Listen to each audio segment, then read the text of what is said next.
I believe that most human beings are only living at about 40% of their capability. The mind has a governor, like a car. If you're driving a car and the car has a governor on it, the car may say 130 miles an hour, but the governor is set for 91. Once that governor sets in, you get to 91, that car starts doing this. The car wants to go. The car wants to go, but that fucking factory said, we're not going past 91. We have a factory, a nice governor in our brain, and it's a survival mechanism. It protects us from pain and suffering. The second we feel that shit, our mind says, oh no, this isn't fun. We should back off. We should sit down, find something more comfortable. And there's something about the mind. The mind has the tactical advantage over you at all times. At all times of your life, the mind has a tactical advantage over you. Why is that? It knows what you're afraid of. It knows your insecurities. It knows your deep, dark lies. And it starts to push you away from that shit. It pushes you in a direction that is comfortable. The mind controls everything. So what I realized was that when I was growing up and I was 300 pounds and I got all fat and I got all insecure, I realized that my mind kept taking me in this direction. When things got uncomfortable for me, when I was facing my insecurities, when I was facing my fears, my mind said, oh no, we have the tactical advantage. We need to get you, separate you from this feeling over here. Life's all about feelings. We want the happy feeling.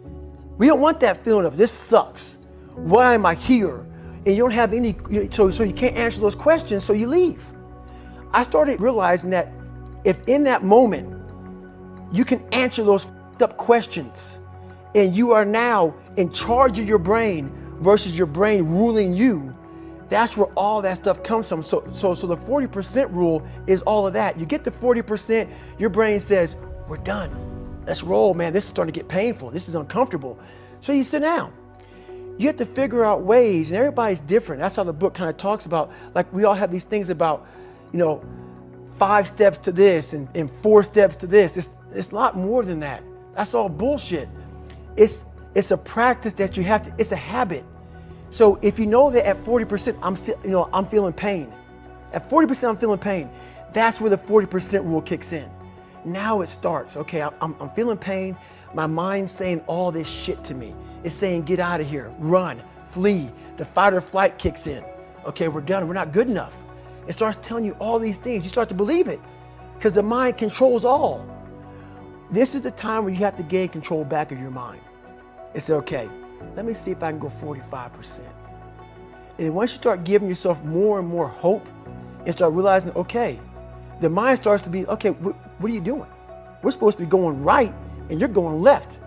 You start then controlling your mind. Start finding more in yourself. And then it goes from 40% to a lot further than that. But that's the start of it though. Get to the spot where your mind is saying stop. Wherever that is, you gotta get there first. And then that's when that shit starts to work for you. You gotta control yourself in that moment. So a lot of people can live with themselves. That's the first thing. A lot of people can live with themselves, look in the mirror and say, I'm okay with being afraid. I'm okay with going on this easy highway over here. The easy highway has all these fucking signs and shit, directions, how to get somewhere. And you have to first be uncomfortable with how you feel about yourself. With that voice that a lot of us like to run away from, we all have it. We all have that voice that say, hey man, you're kind of wimping out right now. You're kind of being a little punk right now. But a lot of us say, okay, that's okay. It's okay to tell these little white lies to ourselves. So we first have to face the real you.